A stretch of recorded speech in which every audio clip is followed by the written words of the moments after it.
Bienvenidos a Sobre la Mesa de Revista Factum. Acompañen en este programa a Nelson Rauda del Faro y a Claudia Palacios de Focos a discutir, junto a Jessica Ábalos, las filtraciones de grupos de hacktivistas de las últimas semanas y cómo, para manejar responsablemente estas filtraciones, se necesitan periodistas. Escucha el podcast. Desde abril sabemos que un grupo de activistas ha filtrado miles de documentos. Sabemos que hay información personal de la ciudadanía. Sabemos también que han filtrado información sobre procesos judiciales, como el del caso del asesor que ya falleció, Alejandro Mason. También sabemos que hay información bancaria de las personas, placas de vehículos y mucho más. Y sobre eso vamos a conversar ahora porque queremos preguntarnos qué implicaciones tiene, cuáles son las consecuencias, cuáles son los alcances y por qué no ha dicho nada el gobierno. Así que para eso le doy la bienvenida a Claudia, a Nelson, que están nuevamente con nosotros. Qué bueno, ¿cómo están? Aquí. Pues están mal porque se quedaron callados los dos. Es que no sé, o sea, uno viene con una gran actitud y nos empezás a recortar toda la información nuestra que anda circulando por el internet, pues. Bueno, no es la primera vez que en El Salvador hay una filtración de datos, de documentos como la que estamos viviendo. Ya hemos tenido Guacamaya, que es un buen ejemplo porque fueron miles de correos electrónicos de la policía y del ejército que nos dieron información como esta. Entonces yo les traigo la pregunta, ¿cuál creen ustedes entonces que sí es la diferencia entre lo que estamos viviendo ahora, por lo que está filtrando Ciberinteligencia, SV y otros grupos, con las filtraciones que tuvimos en el pasado? Porque no es primera vez que tenemos una filtración, pero ¿cuál creen que sí es la diferencia? Yo creo que hay una diferencia. Primero, la masividad. O sea, hemos tenido una cosa que te filtren los correos de la Policía Nacional, pero otra cosa es que te filtren las bases de datos de los DUIs, creo que anda otra base de datos del vacuna, direcciones. Base de datos de abogados, hay archivos de la Corte Suprema de Justicia, hay incluso del Ministerio de Educación. Y no solo instituciones del gobierno, sino que instituciones privadas como bancos. O sea, ha habido un montón de datos de bancos o cooperativas que se han filtrado. Intifax se llama, ¿verdad? Equifax, ajá.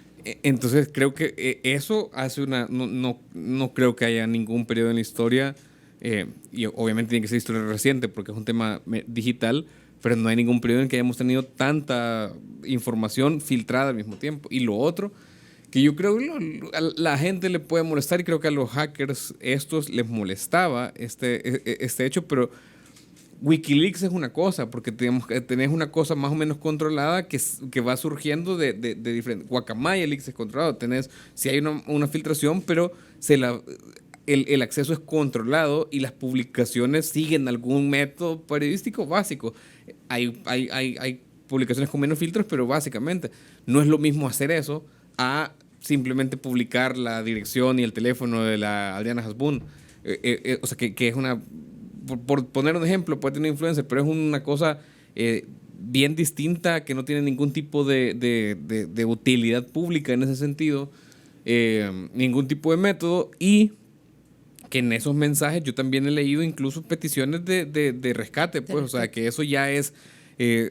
o sea, ya se pasa del hecho de ser una filtración a ser un secuestro informático, ransomware.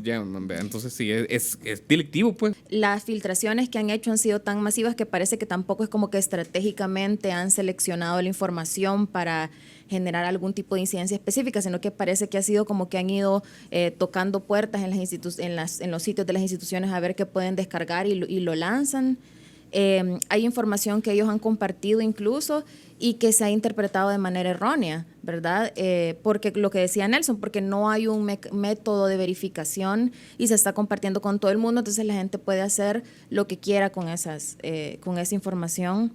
Y además también parece que no tienen ninguna limitación, o a lo mejor no han hecho esa reflexión de ética, ¿verdad?, de las implicaciones que puede tener toda la información que están liberando, porque tampoco hay filtros por lo que te decía, que ha sido como una forma alocada de hacer hackeo.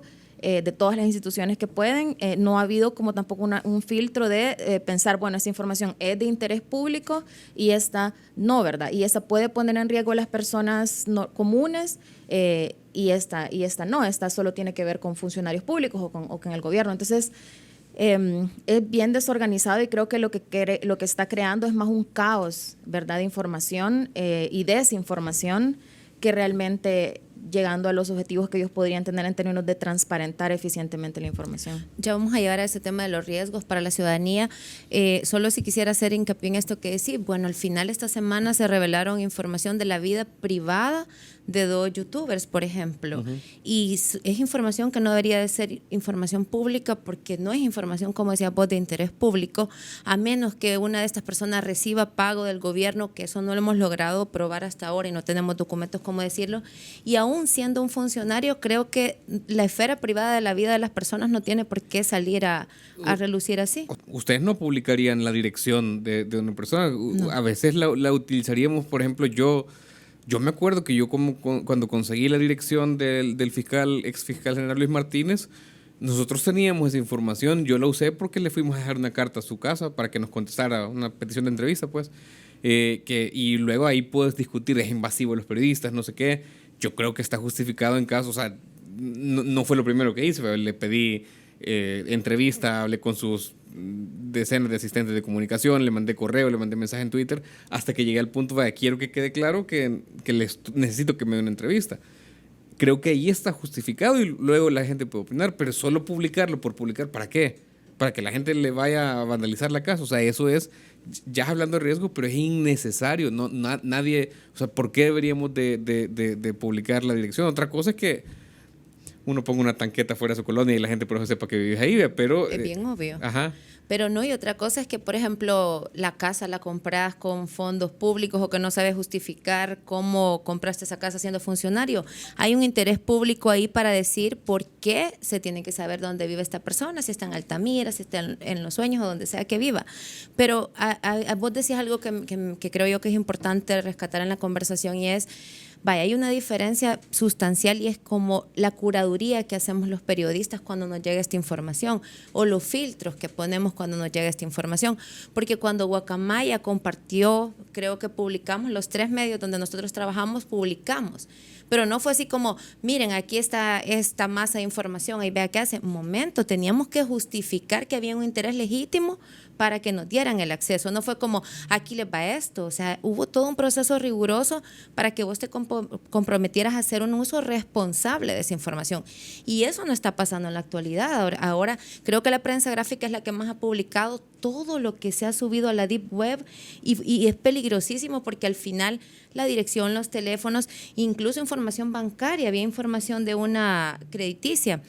Y bueno, yo tuiteé que en el caso concreto de la Corte Suprema de Justicia, creo que es donde hemos tenido el mensaje más contundente, porque ahí Ciberinteligencia SV se hizo cargo, se asumió la autoría. Y además decía esto que vos mencionaste, Clau, que ¿cuál es el motivo? ¿Cuál es el propósito? Ellos decían, motivo del hackeo, por las injusticias de nuestro país, no reconocemos al dictador que se pondrá en la presidencia, por la muerte de Alejandro Mason y también por los desalojos que ha habido en el centro. Entonces yo me preguntaba, bueno, aquí realmente parece un casamiento, ¿verdad? Arroz con mango, pudieron haber puesto cualquier cosa. No está claro el propósito de qué hay aquí detrás, porque al inicio cuando ellos empezaron a filtrar las placas de vehículos, los documentos, yo pensé que era una cosa, como decías vos, lo que nos va cayendo. El 1 de junio, con lo que pasó con las vallas, que se lo atribuyó otro grupo, me dio la impresión de que hay algo más aquí. ¿Cuál crees vos, Nelson, que pueda ser el propósito que está de fondo dentro de todo esto que está pasando con varios grupos? Porque al final no es solo ciberinteligencia. No sé, siento que es como una anarquía, porque también yo entiendo y comparto de alguna forma la frustración con que no podemos acceder a nada en este país. O sea, los boletines epidemiológicos de la gripe son secretos. Es completamente absurdo. Yo esa sensación de frustración sí la entiendo. No me parece que esta sea la forma correcta, porque no solo por una percepción de que si hay que hackear o no hay que hackear, eso es una discusión ética súper vieja. Hay gente que lo defiende. Nosotros como periodistas creo que estamos al margen, pero sí que nuestra información, nuestro trabajo se ha beneficiado de filtraciones. O sea, trabajamos todo el tiempo con filtraciones. No sé cuál es el propósito, no parece claro, o sea, no entiendo qué tiene que ver los desalojos en el centro, que son obviamente que es un tema de desigualdad, pero no entiendo qué tiene que ver eso con, o sea, cómo estás combatiendo eso publicando la base de datos de la PGR, de la gente que debe cuotas alimenticias. O sea, no me parece que sea alineado. Es difícil de saber. Creo que también tiene que ver con el nivel de o sea, puede ser una exhibición de un nivel de hartazgo, un nivel de cansancio de la gente. Creo que también está relacionado con la falta de filtro. O sea, una explicación posible. ¿Y por qué lo hacen? Porque pueden. Porque los sitios web están muy mal protegidos. Porque ya habíamos tenido noticia de eso. Es decir, por ejemplo, entiendo que el sitio web donde uno pedía su certificado de vacunas tenía muy mala seguridad y que a partir de eso se podía hacer un proceso, no sé si es scrapping, pero es un proceso más o menos mecanizado en el que vos podés extraer toda la información que está detrás, porque lo que protege las bases de datos es muy débil. Estoy explicándolo muy mal, sé que Te van a regañar me los hackers. van a regañar los hackers y los programadores, pero entiendo que ese es el origen de una de las filtraciones. Entonces, para mí otra explicación posible es ¿por qué están hackeando el gobierno? Porque pueden. Y de hecho nuestro número de teléfono anda rolando ahí porque estaba en esa base. O sea, yo creo que estaba en la base de lo de las vacunas y que es una de las que han subido. Vos decías, están subiendo lo que les llega, era como tu lectura anterior. Sí, es que lo que yo entiendo es que lo que decía Nelson, ¿no? Lo están haciendo como a lo mejor resultado de alguna frustración o algún tipo de inconformidad con lo del gobierno y porque pueden, porque tienen las habilidades técnicas para hacerlo. Pero no se ve ningún tipo de estrategia política tampoco detrás de ellos como para decir que tienen esta causa política, digamos, y incluso lo vimos no es el mismo grupo, pero también es una forma de hackeo, con el tema de las pantallas el día del 1 de junio, o sea, vaya, te tomas varias pantallas de la capital para enviar un mensaje y el mensaje que decidís enviar es un mensaje que parece de un niño de 12 años, en serio, o sea, súper misógino además, súper absurdo, ¿verdad? En vez de lanzar, no tenía ni siquiera ningún mensaje político, solamente era una intención de ridiculizar, con base en una situación que, te digo, parece de la imaginación de un adolescente. O sea, cómo un adolescente puede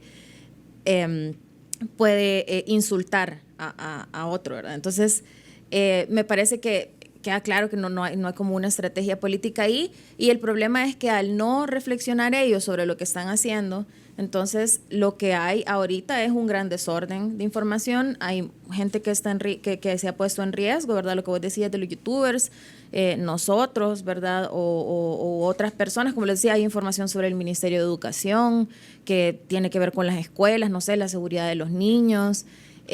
Hay un montón de implicaciones que ellos no están reflexionando, ¿verdad? Y que, claro, el gobierno tampoco se ha responsabilizado sobre eso. Y como, bueno, el tema de las estafas a los que nos sometemos, ¿no? Que te puedan suplantar la identidad o que agarren tu número y te pidan, mire, quiere ganar miles de dólares. O sea, como que eso podría ponerse más de moda con todo esto que está pasando. Pero yo creo que ha pasado. Lo que pasa es que ahí hay dos cosas. ¿A alguno de ustedes no le ha caído el mensaje que tienen un paquete en la oficina postal y que sí, hay que ya lo traerlo? fui a pedir, ya lo reclamé. Ah, pues yo no he ido. Informando sobre la mesa. Ah, pues yo no he ido, pero a mí me ha caído ese mensaje, o sea, una decena de veces como poco. Ayer me cayó otro mensaje en Telegram de una cuenta de reclutamiento de marketing digital. Vieron tu perfil Y y dijeron, yo no, dijeron. Entonces, yo es como, porque además es el teléfono del trabajo que no tanta gente, o sea, lo uso para cosas de trabajo, no tanta gente lo tiene. Y era como, y es obviamente una imagen generada con inteligencia artificial, esas cosas se han aumentado en el país sin ninguna explicación aparente. Y además de todas estas filtraciones que has dicho, nadie ha dado, creo que parte de la Corte Suprema o de la Corte Suprema dio un comunicado. No, nada, es Vaya, silencio total. Chivo dio un comunicado diciendo que no se había hackeado nada.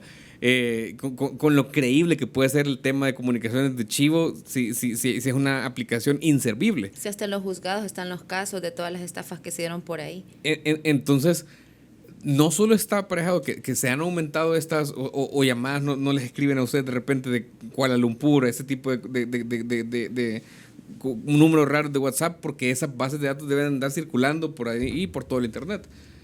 Pero lo otro es ese silencio. Nadie ha dicho nada. El gobierno innovador que tiene Google en la pantalla, que contrata a un experto en Pokémon, en inteligencia artificial, ese gobierno no ha dicho nada de toda la filtración. O sea, me parece como un silencio extremadamente curioso. Deberían decir algo. Escandaloso, vos cómo es que se han callado si además las bases son gubernamentales, no es solo información de una institución privada, son gubernamentales.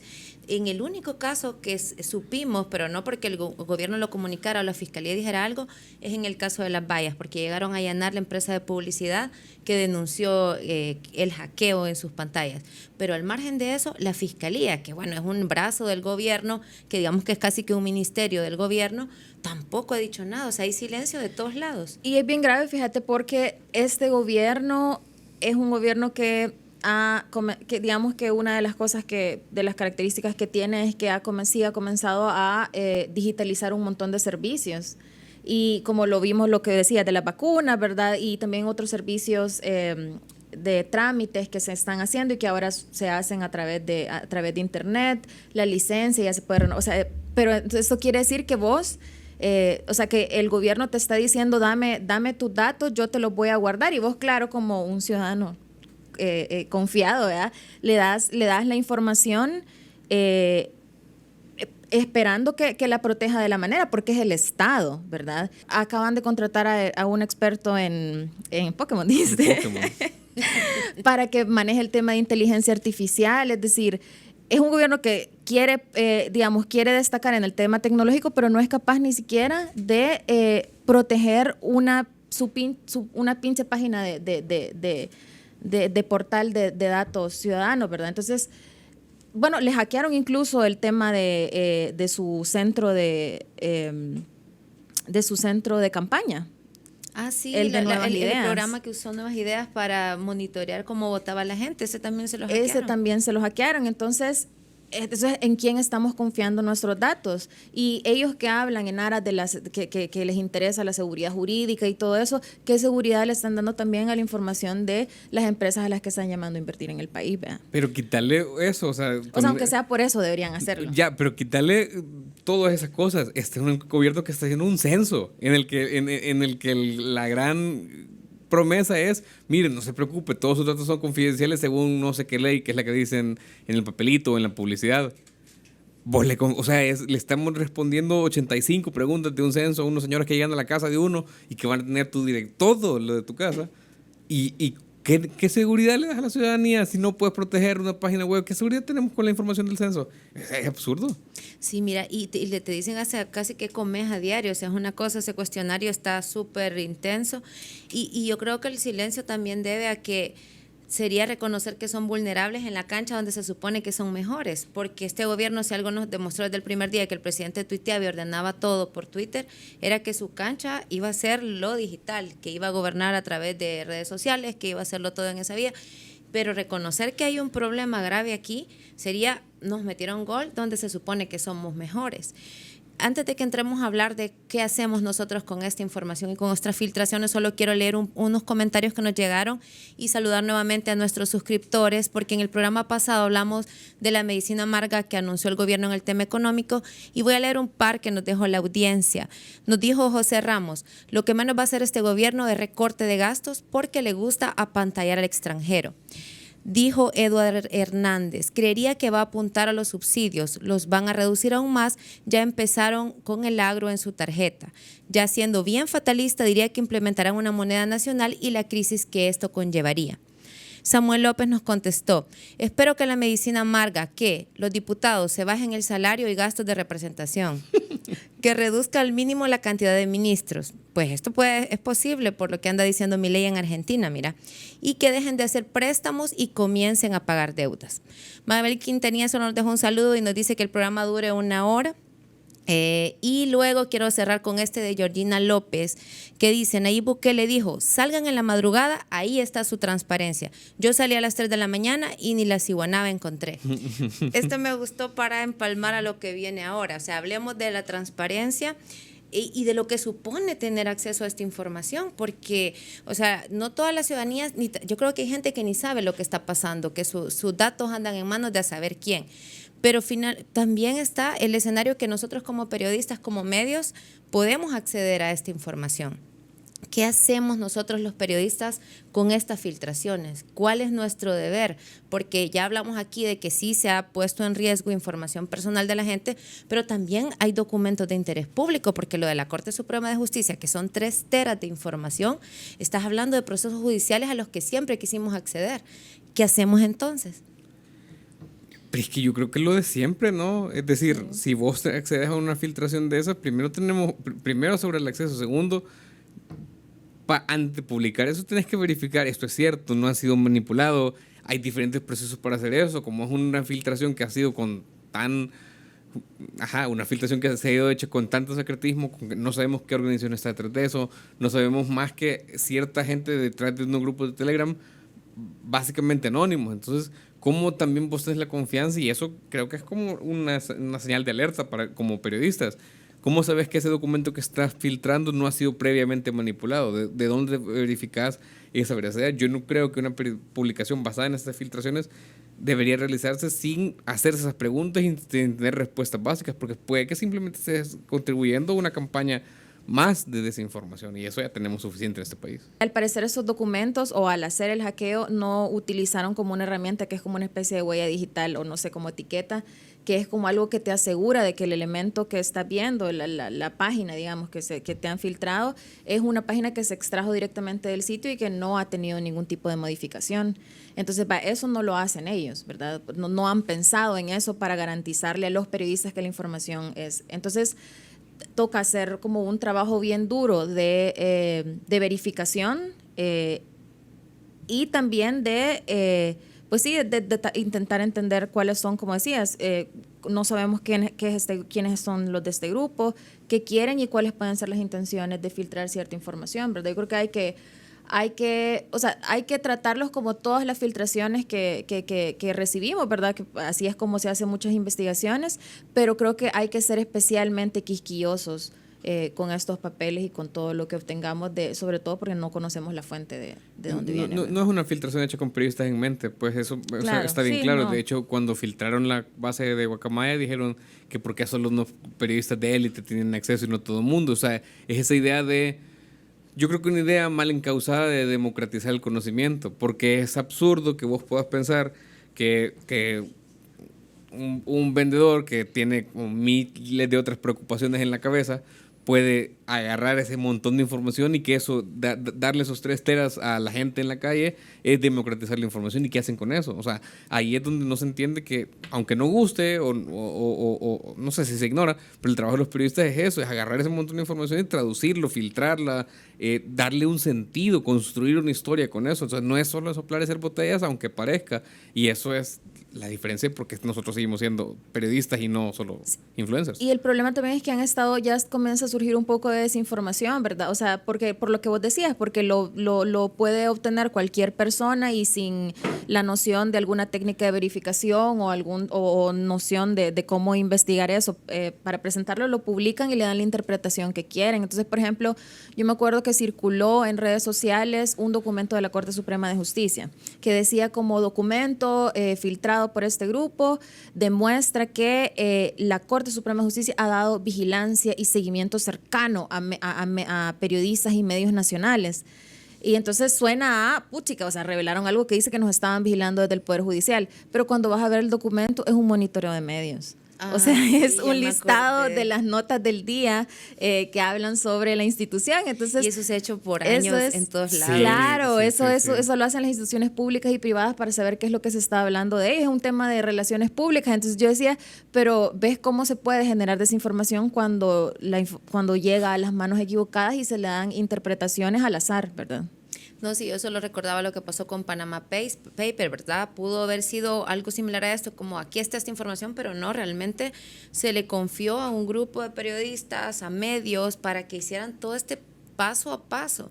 Porque el problema también ahora, yo se lo preguntaba a un amigo abogado, ¿qué hacemos con esto? Porque vos también te pensás en las implicaciones legales que puede tener trabajar con esta información. Pero me hacía justamente esa explicación que les hacía a ustedes el informático. Al final, es información que extrajeron de dominios públicos, o sea, información que constaba o que estaba almacenada en dominios públicos. Claro, ahí creo que cada medio debe hacer el análisis según corresponda de qué es lo que le interesa publicar, o si, por ejemplo, llegara a nuestras manos un proceso de violencia intrafamiliar o un caso resguardado con la ley no lo vamos a publicar porque sabemos que eso tiene una reserva específica.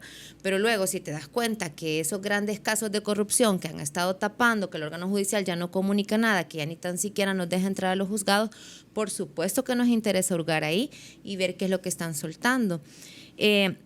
Solo antes de pasar ya a la última, porque no vamos a cumplir el deseo de Mabel de que dure 1 hora el programa, me voy a saltar a la parte soft que siempre le ponemos sobre la mesa. Hoy no le voy a pedir libro porque aquella vez todavía no sabía si los habían terminado, pero hoy quiero que hablen de la música que escuchan y que le recomienden un disco a nuestras audiencias. Fíjate que recientemente estaba escuchando un disco que me recomendaron, que es Cesárea de Dillom, que es un disco bien fuerte. Es trap, me parece, no soy experta musical, pero creo que es trap. Le vamos a preguntar al alumno.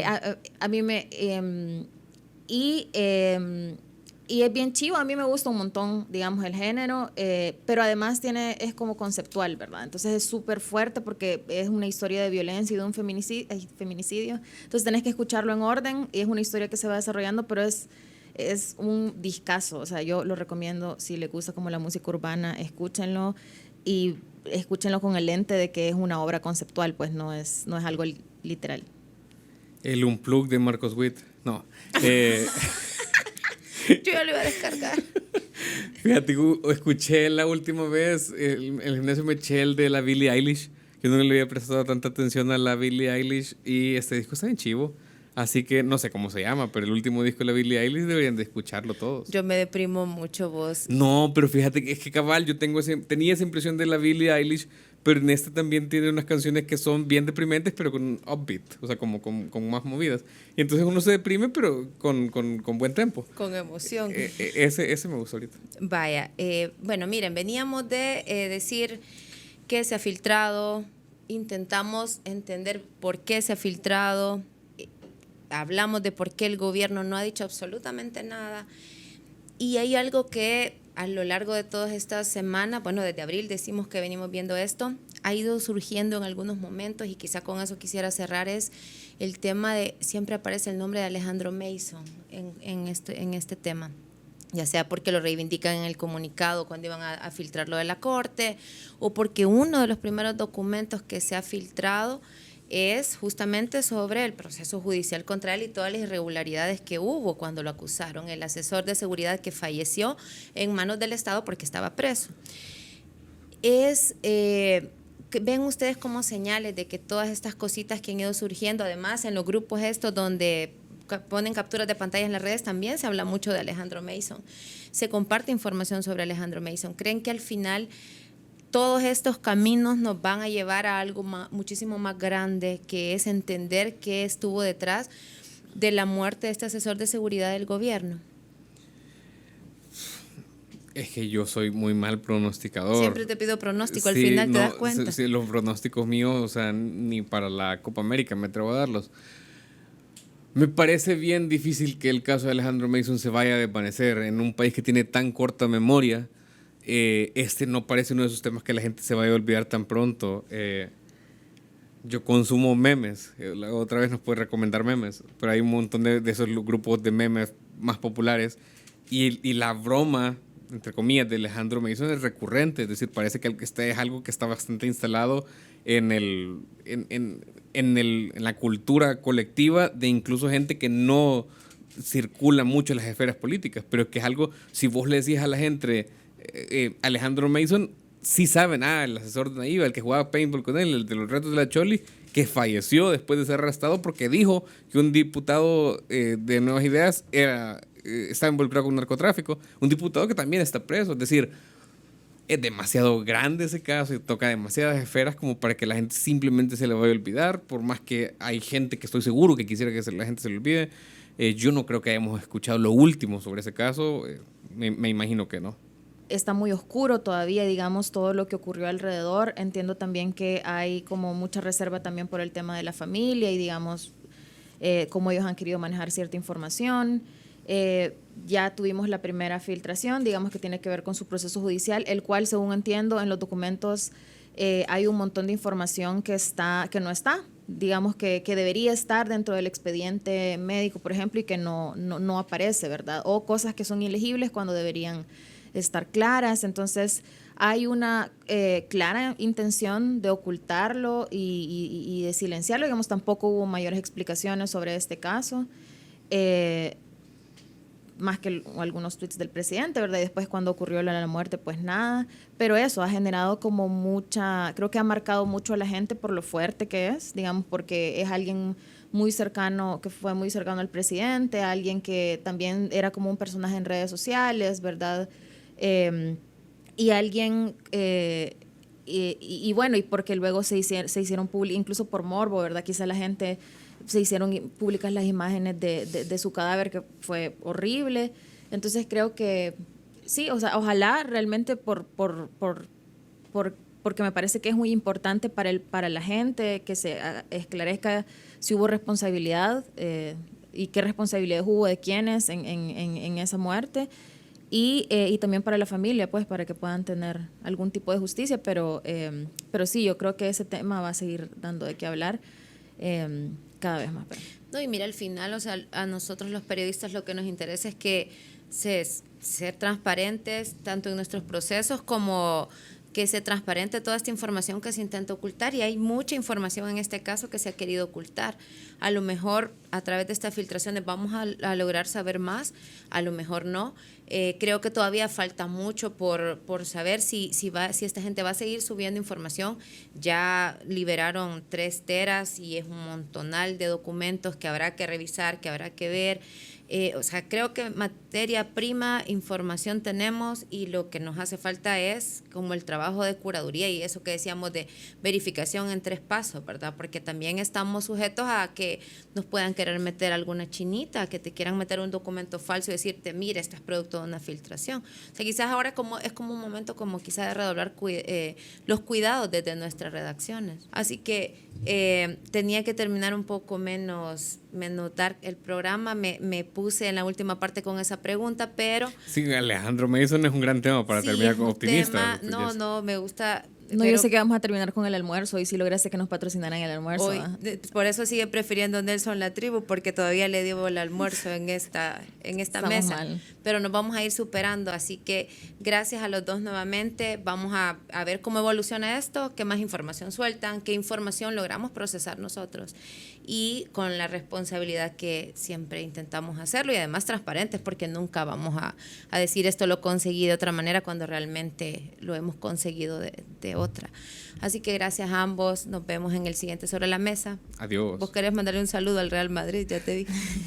No. De su papá el Barcelona, o sea, el gran chiste de los días salvadoreños. Qué mal chiste. Bueno, a ustedes les invitamos a que se suscriban, igual síganos dejando sus comentarios, los vamos a leer en el próximo programa, y síganos y esperen nuestras publicaciones.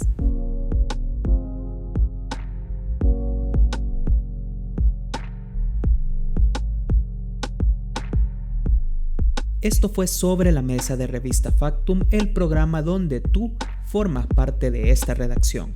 Suscríbete a nuestro canal de YouTube o a nuestros canales de podcast, ahí donde tú escuches podcast. Hasta el próximo sábado.